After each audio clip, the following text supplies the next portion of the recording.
Sean todos bienvenidos, bienvenidas a una emisión más de Cavilando la Calle. La ciudad de Medellín ha sido una ciudad construida por la gente. El 70%, tal vez un poco más, ha sido construcción de las comunidades. La ciudad así se ha construido. Después del 90 se generaron las condiciones para transitar hacia una planeación. Pero también se constituyó paulatinamente un modelo de ciudad neoliberal. Un modelo neoliberal que planea para las élites, que planea para un sector de la economía, que planea la ciudad no teniendo en cuenta las necesidades ni la historia de las mismas comunidades. Esto es precisamente lo que se viene conversando en la Cumbre Urbana Popular que avanza hacia la Cumbre Urbana Nacional. Hoy vamos a trabajar un tema en específico, la comunidad de Villatina, que ha tenido una historia específica de construcción de su barrio, pero también de expulsión. Desafortunadamente, la administración municipal, en mayo de 2025, generó un proceso de expulsión agresivo sin garantizar derechos. Naciones Unidas lo ha advertido de muchas maneras. Es necesario, antes de cualquier proceso de reubicación de las personas por razones diversas, se deben garantizar derechos. Derechos para los niños, para las niñas, para los adultos y para las familias. El derecho a la vivienda. Tenemos un déficit habitacional muy grande.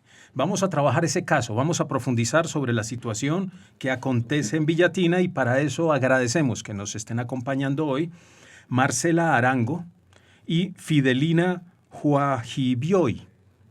Ellas son lideresas de la comunidad y nos van a contar qué está ocurriendo y también nos van a invitar a ser parte de las soluciones y también de las transformaciones.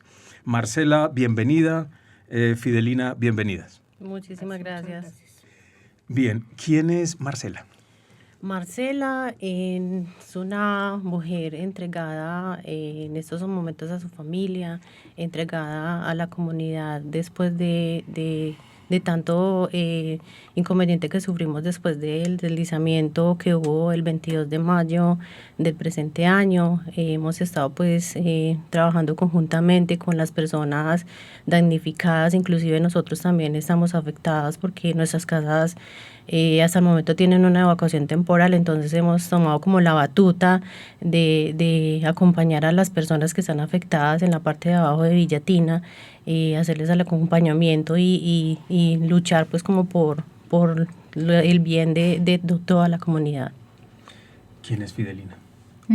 Fidelina es la hija de los fundadores del barrio La Libertad.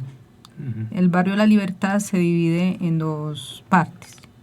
Como usted lo dijo, autoconstrucción en La Libertad número 1 hace más o menos 55 años. En ese entonces mis papás cogieron un lote para autoconstruir, como dice usted, por las necesidades básicas de querer tener una vivienda y no tener que pagar un arriendo. Entonces, Casitas de la Providencia lo que hizo fue lotear una zona verde que ahora se llama La Libertad número 2. Y ahí nos ubicaron a un ciento de familias en unos lotes vendidos a bajo costo.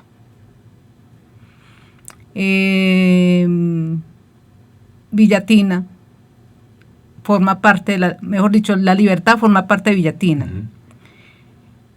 Esos lotes se hicieron en una urbanización pequeña, pero toda el área era zona verde, pura zona verde, que fue en el tiempo a autoconstrucciones de otras familias que fueron llegando a estas zonas.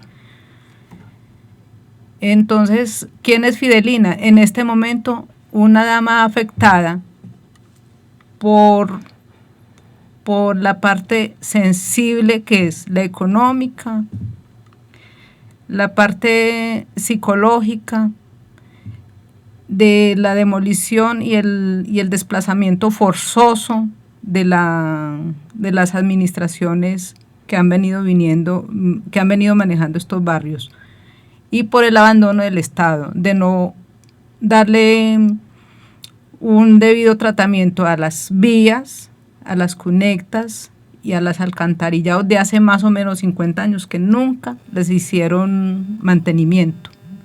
No fue una ola invernal que nos afectó, fue la falta de mantenimiento de estas cunectas, de estas vías, de los MHs, porque el deslizamiento se hizo después de 15 días antes, hubo una explosión de un MH y todas esas aguas se filtraron por las calles y la primer casita que sufrió el deslizamiento estuvo inundada y afectada estructuralmente.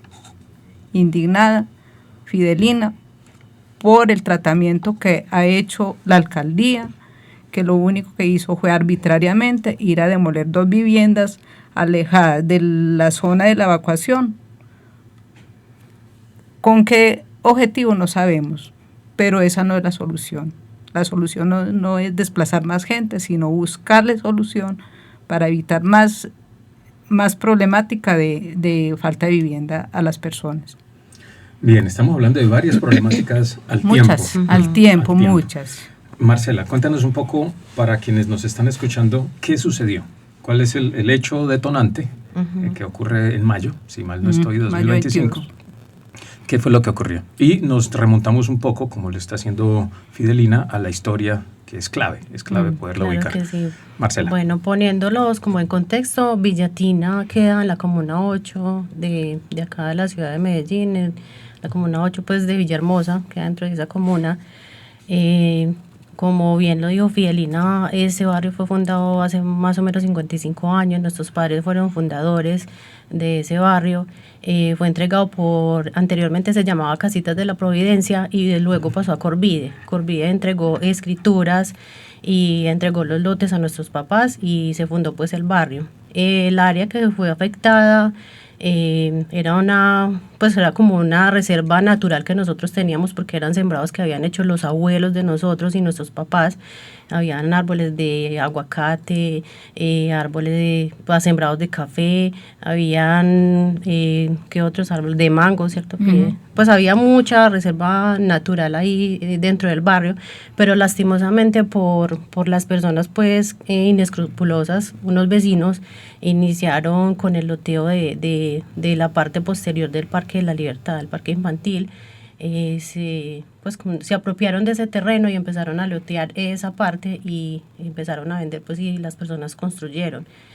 También se vendió pues como por parte de otras personas ajenas pues como a la comunidad se loteó la parte posterior del deslizamiento a unas familias y ellos compraron y decidieron pues construir ahí. En realidad pues eso estaba sembrado y tumbaron pues como la parte que estaba sembrada y decidieron construir ahí por falta de una solución de vivienda pues como por parte del distrito. Entonces al no tener otra alternativa decidieron construir ahí. El día nosotros habíamos llamado el 17 de mayo, se llamó por parte de la familia de doña Fidelina al 123 notificando pues que la banca de la parte del deslizamiento ya estaba cediendo. Anteriormente, antes de lo ocurrido, lógicamente. 15 días antes fue una temporada de lluvias muy fuerte en el mes de mayo y 15 días antes del deslizamiento hubo pues un llamado a EPM por el desbordamiento de uno de los majoles o MHs que quedan en la parte posterior al deslizamiento. Y eso influyó mucho pues como a que la calle empezara como a filtrar las aguas. El 21 de mayo se hizo el llamado al 123, yo llamé a las 8:30 de la mañana al 123 notificando pues que la banca ya estaba cediendo mucho. Llegó personal de los bomberos, el capitán de los bomberos atendió pues como la solicitud, realizó pues, como el estudio con los demás acompañantes pues del cuerpo de bomberos, revisaron la zona y notificaron que había que evacuar. Pero nos indicó que había que seguir un conducto regular, que él tenía que notificar pues a las instancias superiores, que iba a llamar al DAGRED y a la área de infraestructura para que vinieran a revisar la calle y a revisar pues la parte del daño. Él notificó, se fueron pues el cuerpo de bomberos y a las 4:40 me llamó una ingeniera del DAGRED, se llama Erika Gamboa, llegó pues a la zona, revisó la zona, dio orden de evacuación de una sola vivienda, que fue la vivienda que se ve en los videos, que se ven pues en redes sociales, que es la vivienda de la casa del hijo de doña Fidelina, que solamente había que evacuar esa vivienda, que si las personas que vivían en la parte de abajo, que fueron las que les cayó pues toda la tierra del deslizamiento, que si nosotros como comunidad teníamos la forma de avisarles a ellos que estuvieran pendientes a cualquier riesgo pues que pudiese suceder, nosotros mismos les avisáramos. No se tomó pues como el tiempo de llamar a otras instancias o a gente del DAGRED que vinieran a inspeccionar la zona realmente y que hicieran un estudio técnico de la zona para evacuar a las personas. Delegó la responsabilidad sobre ustedes. Exactamente. O sea, solamente dijo que había que evacuar una sola casa y está la notificación de esa casa que había que evacuar. Pero a las demás casas de la parte de abajo que estaban en riesgo, nos dijo a nosotros que nosotros tomáramos pues la responsabilidad y que nosotros estuviéramos pendientes si ocurría alguna eventualidad. Pues obviamente el deslizamiento, que el terreno estaba firme, que no había movimiento en masa, que iba a remitir eso al área de infraestructura vial, que ellos eran los encargados de arreglar las calles, y salió, pues se fue, no dijo absolutamente nada. A la 1 y algo de la mañana, 1:10, 1:20 de la mañana, los chicos del barrio, el hijo de doña Fidelina, los vecinos, escucharon pues lo del deslizamiento, porque ellos estaban pues ahí, y empezaron a avisarle a la gente, a gritar, como se ven en los videos, avisándole a las personas de la parte de abajo que salieran de sus viviendas, porque se estaba deslizando pues el terreno. Si no hubiese sido por los muchachos, pues esto hubiese sido algo mayor, porque fue, pues a mí me parece un concepto negligente por parte de la administración, de una funcionaria de la administración, dar ese concepto de que no había que evacuar y poner en riesgo la vida de tantas personas. Es muy complicado, pero gracias a Dios y a la ayuda pues de los muchachos se lograron salvar muchas vidas. Como dice el alcalde, el primer día, el día de la tragedia, el alcalde acudió al área del deslizamiento y pues no sé, a mí me pareció muy ilógico lo que él dijo, que ellos habían salvado vidas. No, las vidas se salvaron por los mismos vecinos, y se evacuó la casa de Juan David porque él ya había tomado la decisión días antes del deslizamiento de evacuar la casa, porque ya se veía pues que estaba tarjada, que tenía pues daños estructurales, no porque ellos habían dicho que había que evacuarla. Entonces me parece ilógico, pues como lo que dice el alcalde, que ellos salvaron vidas en ningún momento. Nosotros como comunidad luchamos y salimos adelante nosotros solos. Entonces a nosotros nos parece pues como un abandono del Estado desde hace mucho tiempo, porque ellos a las personas que están damnificadas en estos momentos, que les demolieron las casas, les dicen que no tienen garantías porque construyeron en un área que es ilegal. Pero entonces, ¿por qué no hicieron una prevención antes que ocurriera eso? Porque permitieron que construyeran en zonas de alto riesgo, en una ladera. No solo lo permitieron, sino que aquí se protege la vida, e ilegal o no, se protege la vida.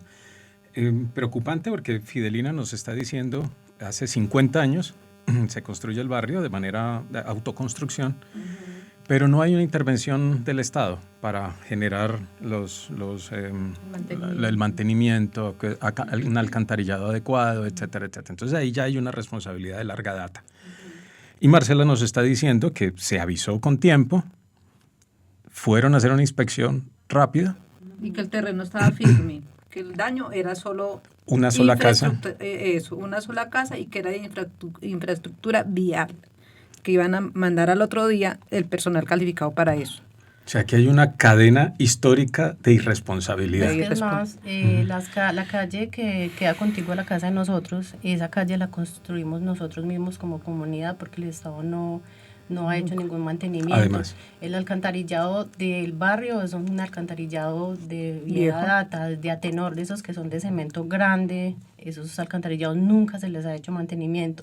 El primer mantenimiento que le hicieron a los manholes, o MH como ellos les dicen, fue el 4 de junio, casi un mes después de la tragedia. Fue el primer mantenimiento que vinieron a hacer un estudio, después. Ni siquiera mantenimiento, vinieron a revisar con cámaras a ver qué problemas había. Y el mismo día de la tragedia, a las 3:40 de la tarde, vinieron a arreglar un tubo madre que estaba roto. Inclusive yo tengo pues como las evidencias porque gracias a Dios pues como que Dios me iluminó y empecé a tomar como registro cronológico y fotográfico de todo para tener evidencias.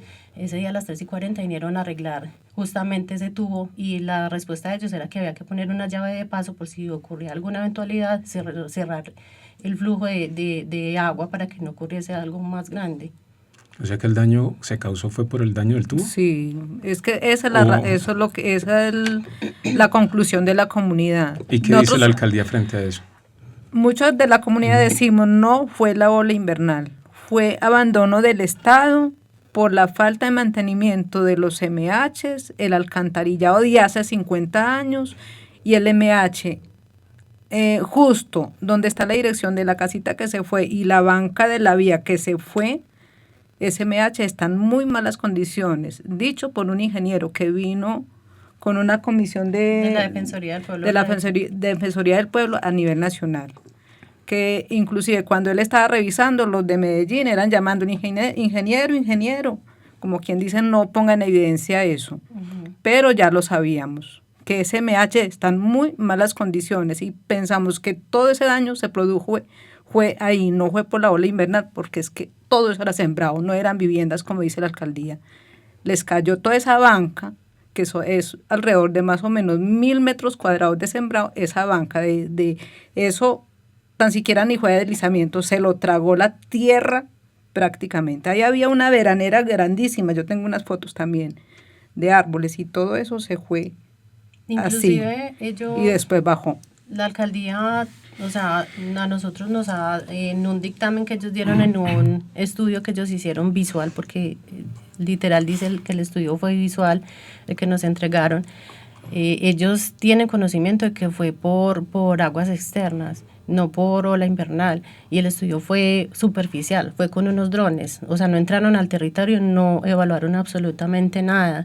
Entonces eso es lo que nosotros estamos pidiendo. Ellos en estos momentos ya están haciendo los estudios, pero ellos actuaron al revés, porque iniciaron con las demoliciones, o sea, engañaron a la gente de la parte de abajo diciéndoles que iban pues que iban a detener las demoliciones, pero el día que fueron a hacer el primer estudio técnico del suelo, que en realidad era el que deberían de haber hecho antes de y no después de, ese estudio técnico lo hicieron el mismo día de las demoliciones. O sea, entraron a hacer el estudio y se metieron con los del UNDEMO, con los del ESMAD, con la personería, que la personería en ningún momento nos acompañó, solamente fueron a hacer acto de presencia porque se quedaron en el parque infantil. La gente del UNDEMO y los de la inspección de policía entraron a demoler las casas, y los de la personería se quedaron en el parque tomando café y no hicieron ningún acompañamiento. Y la gente de la parte de abajo sufriendo todos los atropellamientos y todas las arbitrariedades que se cometieron en esas demoliciones. Bien, un segundo. Ya tenemos una historia de 50 años de irresponsabilidad de parte de la administración. Y claro, de construcción, de autoconstrucción de la gente buscando vivienda. Eso no se puede pues satanizar. Es una búsqueda de derecho de todos. Y tenemos, ahora nos estás contando que después de la tragedia vienen a demoler. ¿Llegaron con alguna solución? No. ¿Reubicaron la gente? Cuéntanos bien esa parte. Bueno, el día de la tragedia a nosotros nos recibieron en la acción comunal de Villatina, porque en La Libertad tenemos Junta de Acción Comunal, pero no tenemos sede. Y no tuvimos pues como acompañamiento de la Junta de Acción Comunal literal de La Libertad, sino de la parte de Villatina. Nos recibieron allá los afectados e hicieron como una ficha de caracterización de las familias y nos ofrecieron subsidio de arriendo temporal por 3 meses, que esa era la solución pues que estaban brindando, prorrogable a 6 meses solamente, pero no dieron ninguna solución de reubicación, ninguna solución de vivienda como han hecho en otros desastres que han ocurrido en otros lugares. La respuesta de la administración es que no hay presupuesto, que no hay lugar donde reasentar a la gente. O sea, que no hay donde construir, reubicar y entregarle pues como una solución real e inmediata a las familias. Entonces muchas familias de las que salieron evacuadas definitivamente, que estuvieron en albergues temporales, tuvieron que regresar nuevamente a sus casas y quedarse arriesgando la vida a que eso siguiera pues con las demoliciones, porque eso fue lo que ocurrió al demoler las casas de la parte de arriba, desestabilizaron el terreno y siguió deslizándose eso, pero no fue por la ola invernal como ellos dijeron en las noticias, porque los medios de comunicación tradicionales tergiversaron las cosas y dijeron que era por la ola invernal que estaba continuando el deslizamiento. No, fue por el movimiento de las demoliciones que eso siguió deslizándose. ¿Y cómo fue el operativo? El operativo, ellos fueron el 25 de junio, un mes después de la tragedia. Llegaron con notificación. Marce, espérame un momentico, ahí es muy bueno que también que nos van a ayudar con eso. En el mes anterior, antes de esa demolición, toda la gente administrativa llegaban en grupos de a 6 a tomar fotos y videos. La familia de ella y la mía estuvimos pendientes todos los días y le reclamábamos eso, que eso no era la solución, que no queríamos volver a ser parte de la historia, que el Estado llegaba a esos lugares solamente el día que necesitaban las fotos y el día de las tragedias, y que la solución la estábamos exigiendo ahí, que revisaran las calles, que hicieran estudios, porque el alcalde dijo, mañana mismo les mando, ¿cómo es que llama? Hacer un muro de contención. Un muro de contención y el estudio. Mañana mismo, pues eso quedó en veremos. No ha llegado el mañana. Nunca llegó. Entonces, antes de esa demolición, ese mes no fue sino videos y fotos. Lo que hace la Procuraduría en este momento, van en una camioneta. Yo creo que ya ni toman las fotos para que nosotros los veamos. Día por medio van y toman la foto y salen corriendo a montarse en el carro. Eso no es una ayuda, eso no es una solución. Entonces estuvimos ahí pendientes y como les dije yo en una de las reuniones, nos engañan con un mercado, nos engañan con un plato de lentejas. Desafortunadamente a la población empobrecida el estómago le puede. ¿Por qué? Porque estamos acostumbrados a aguantar hambre. Y entonces el día que nos ofrecen un plato de comida ya estamos haciendo fila. Pero sí estuvimos 2 familias completamente ahí pendientes de buscar soluciones, de tomar nombres, de decir usted a qué viene, usted de a dónde es, cuál es la solución, una foto, un video, no lo necesitamos. Entonces de aquí se nos van. Si es a eso, no vengan. O sea, sucede la tragedia que ustedes ya habían advertido, Sí. Igual ocurre. Todo indica que no es ola invernal, según la versión de ustedes, sino es descuido de la administración y desatención y falta de inversión real. Y un mes después, Sí. sin soluciones, llega el SMAT a demoler. Llegan el 25 de junio con unas notificaciones de demolición y evacuación temporal a otras familias. Esa notificación, como la comunidad se unió y habló pues para que no les demolieran la casa, que hicieran sellamientos, o sea, pidieron que hicieran sellamientos mientras hacían los estudios técnicos porque no habían hecho absolutamente nada.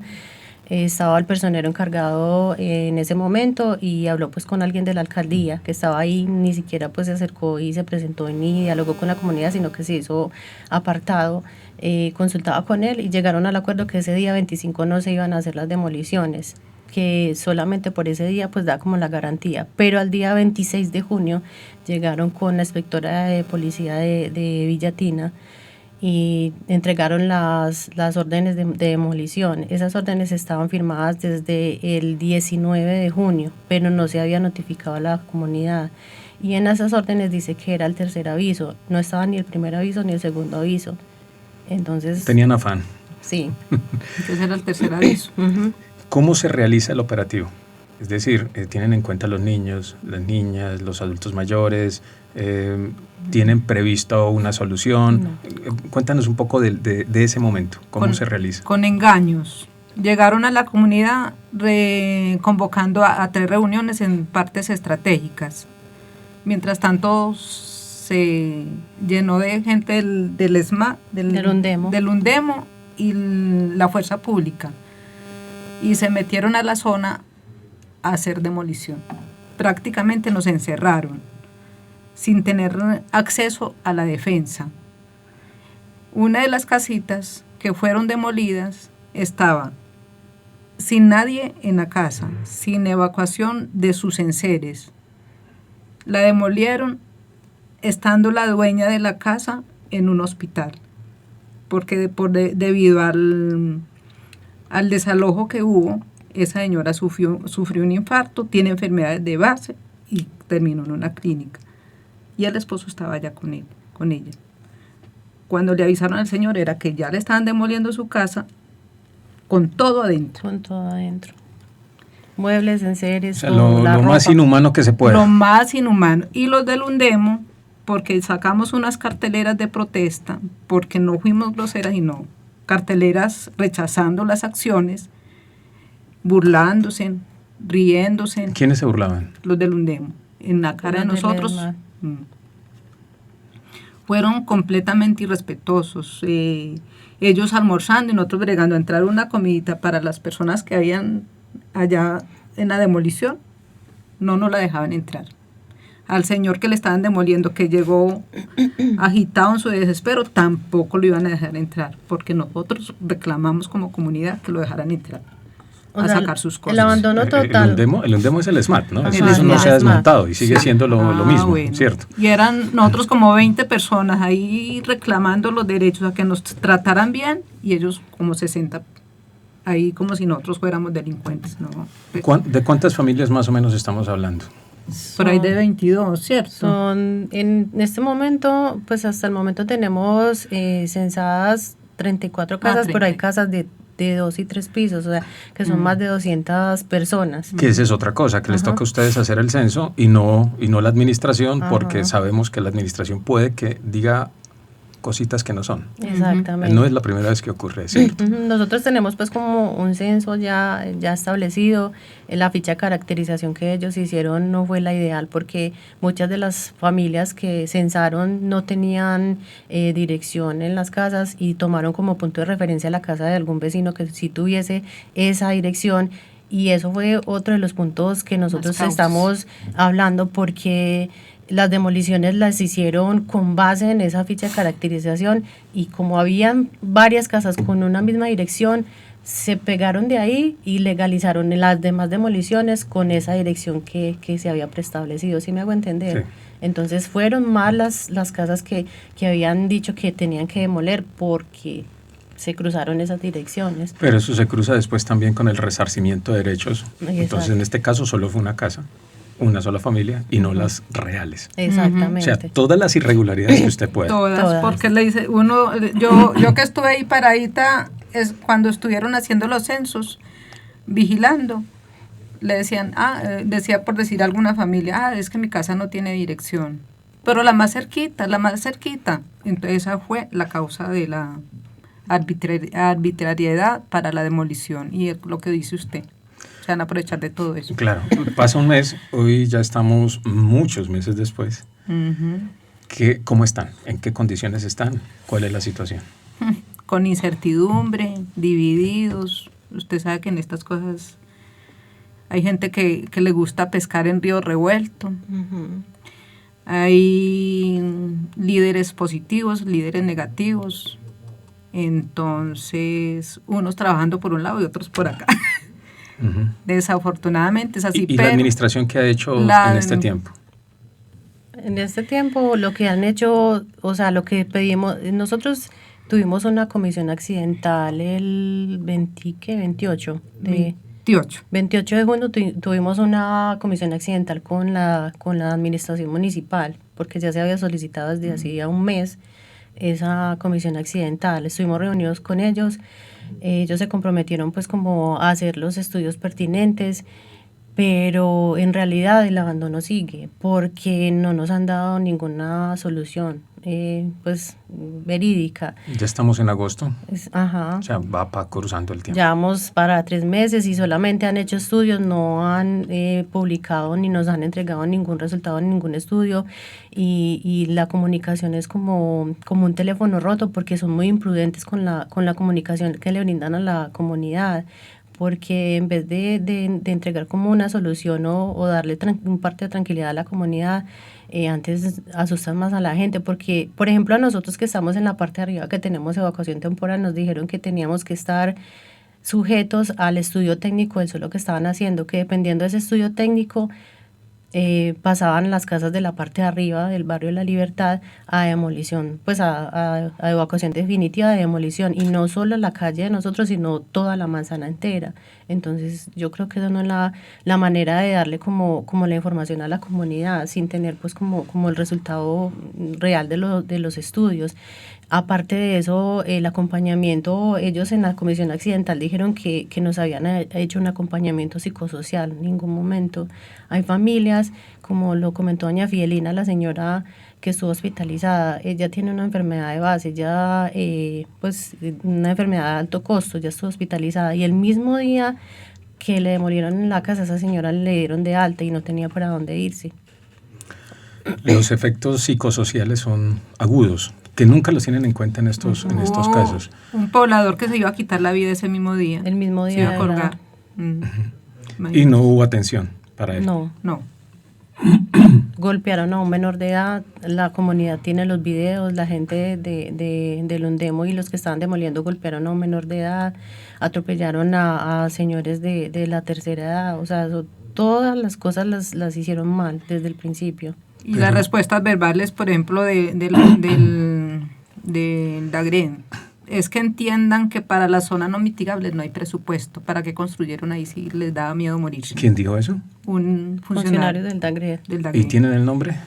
Ay, no, en ese momento la verdad yo no respondo así, que para eso los es para irresponsable. la gente, sí, son vidas. Yo les dije, son vidas, así no estén en una zona mitigable. Son vidas, que es responsabilidad del Estado y de todos nosotros. Es una respuesta muy fascista. Y de aquí para acá es mitigable, para que lo sepa. Nosotros somos mitigables, para allá no son mitigables, pero somos vidas, todos somos iguales. Ahorita ustedes decían que la respuesta del alcalde es no hay presupuesto y que no hay dónde reubicarlos. O sea, la administración municipal irresponsablemente no ha construido viviendas de interés prioritario. Aquí hay una bomba de tiempo habitacional, pero estamos en agosto, hay Feria de Flores. Para la Feria de Flores sí hay presupuesto, que eso es lo que más nos duele a nosotros, y nos duele también que a nosotros, por estar en la periferia y en una ladera, nos estigmatizan. Pero nosotros tenemos conocimiento de que en los balsos también hubo un deslizamiento en ese tiempo, y la vía de los balsos ya la habilitaron, ya le metieron maquinaria, ya la organizaron. ¿Pero por qué? Porque es una zona de un extracto más alto. Entonces como que dividen la ciudad, los pobres y los que tienen un poquito más. Modelo de ciudad, Ajá. El modelo de ciudad neoliberal hecho para quienes tengan. Desafortunado, porque estamos hablando de lo que tú dices, vidas, derechos. Y no, y nos dicen que sí nos han dado solución. Los mercados, el ISBIMED ofreciendo viviendas. Eso se llaman ayudas humanitarias para paliar el momento, pero no son soluciones. Exacto, viviendas de alto costo, o sea, el sobreendeudamiento, porque es que la gente que construyó en las laderas se endeudó en los bancos. Ahorita todavía tienen las deudas de esas viviendas que ya van a ser evacuadas, y entonces quieren meternos en otro paquete de deudas. Esa es la solución que nos están dando. O sea, la solución que está brindando el ISBIMED en estos momentos es un subsidio de vivienda, un apoyo económico, y que la gente se meta en un crédito hipotecario, en un banco para comprar otra casa. Entonces quedarían con la deuda de la casa. Por eso, sí, quedarían con la deuda de la casa nueva, más la casa que están pagando, más los servicios públicos de la casa que se les perdió, que al hijo de doña Fidelina le está pasando ese caso en estos momentos, que le está llegando la factura de los servicios, está llegando impuesto predial de unas casas de la parte de abajo, casas que ya están deshabitadas y que van a demoler, y las empresas públicas, la respuesta es que tienen que pagar tanto los contadores como los servicios que sigan llegando. Eso sí, lógico. Increíble. Siendo un caso fortuito, porque claro, eso dije yo en las empresas públicas, siendo un caso fortuito, porque y en el que aún no se ha definido quién es el responsable, porque posiblemente sea el municipio, sí, posiblemente. Exacto. Según lo que ustedes están diciendo. Bien, ¿qué están solicitando? Arreglo de la infraestructura vial y la mitigación del terreno. La vivienda digna para los que la perdieron. Total. La reparación de las viviendas que todavía son recuperables, porque somos conscientes de que hay viviendas que están en esa zona pero que están completamente sanas. ¿Qué forma esta falta de garantías? Un estrés totalmente que está afectando la salud visual, emocional, todos los días uno levantarse y ver ese desbarranco, la gente está desesperada, hay pobladores que dicen que no duermen, yo ya estoy durmiendo, pero hay gente que dice, no duerme. Doña Fidelina, yo no me hallo, yo no me motilo, a mí me cambió la vida, porque yo invertí ahí 60 millones que se me van a convertir en 120 o 180 millones porque fue un préstamo de un banco y me están diciendo que me tengo que salir de ahí. Es decir, garantizar derechos.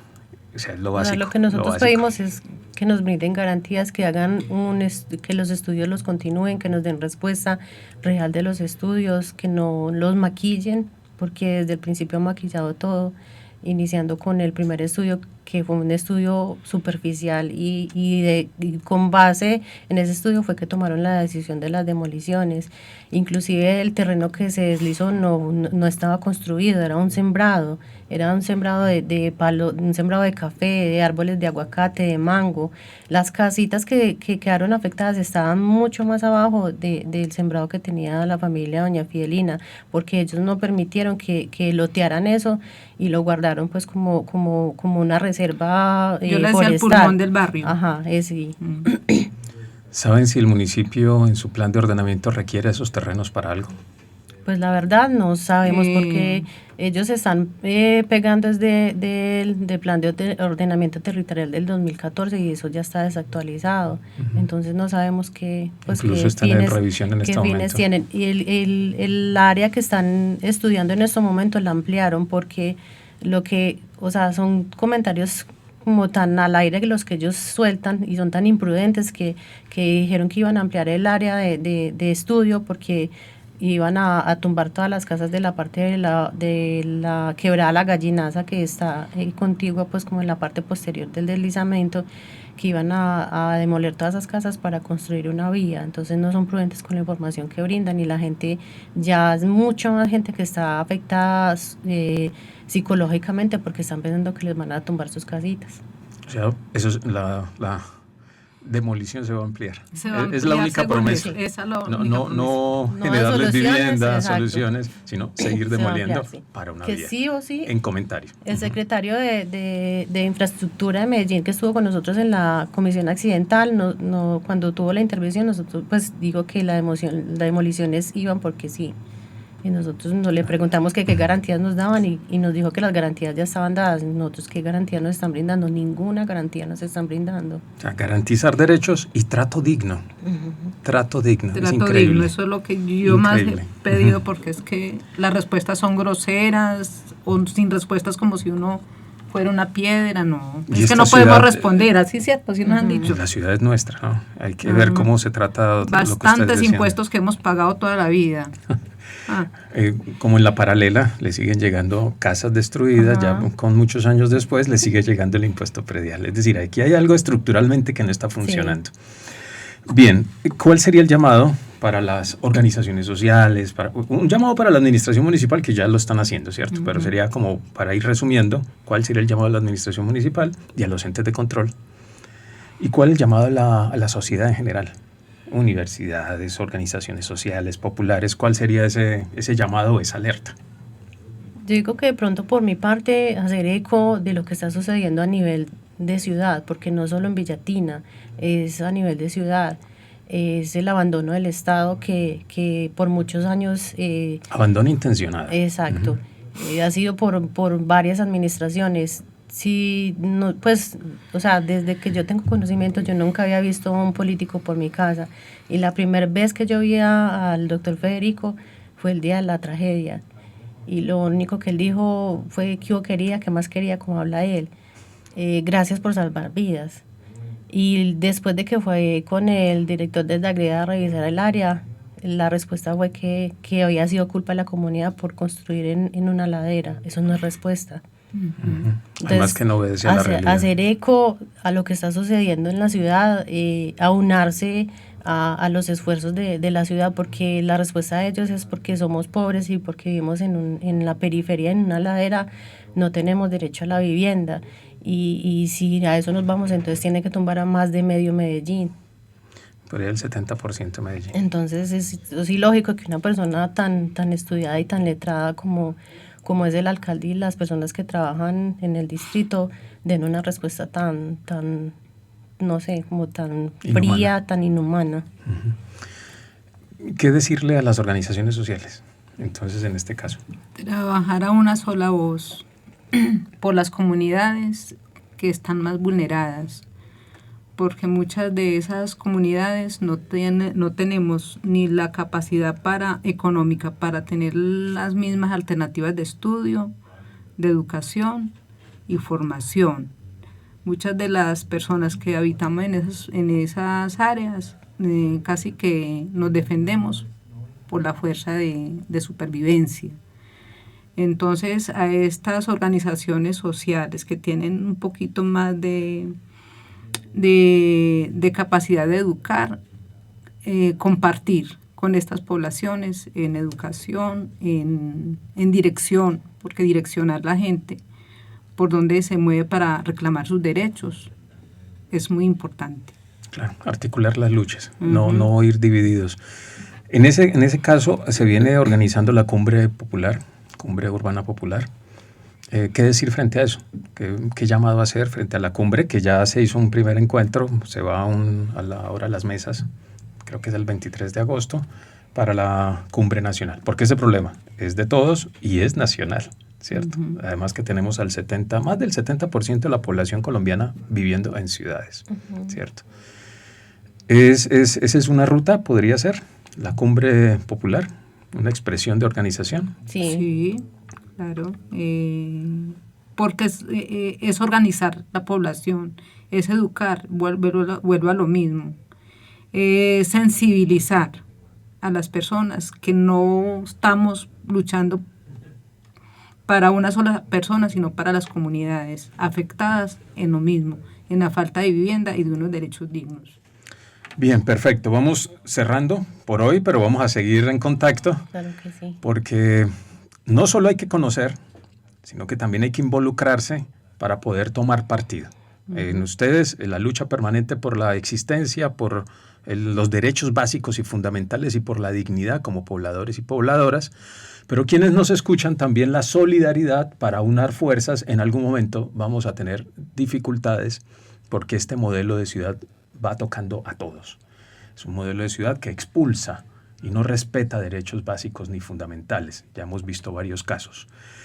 Así también invitarlos a seguir profundizando sobre estas temáticas y hacerle un llamado especial, que en este caso nosotros como equipo nos hemos preguntado el papel de las universidades. No puede seguir siendo el papel de las universidades ser el centro y correa de transmisión del poder, ni del poder establecido, ni de estos modelos neoliberales que expulsan. Debe ser un papel transformador real. Bien, ese es el llamado también, anexo al que ustedes hacen a las universidades, que recuperen ese papel que han tenido de transformadores. Bien, agradecerle a Marcela, agradecerle a Fidelina por esta claridad y por la fuerza que tienen en estas luchas. Vamos a seguirnos acompañando y a quienes nos acompañan hoy, también a quienes no aparecen, pero que hacen posible que esto ocurra, también agradecerles. A Camilo, a Abraham, compa, que están siempre detrás de bambalinas, pero son los que como hormiguitas hacen posible que estos espacios se desarrollen. Bien, y a todos ustedes decirles, nos encontramos en un próximo programa, una próxima entrevista para seguir profundizando sobre problemáticas sentidas que nos tocan en estas ciudades. Bien, muchas gracias. Gracias nos estaremos a ustedes encontrando por el espacio.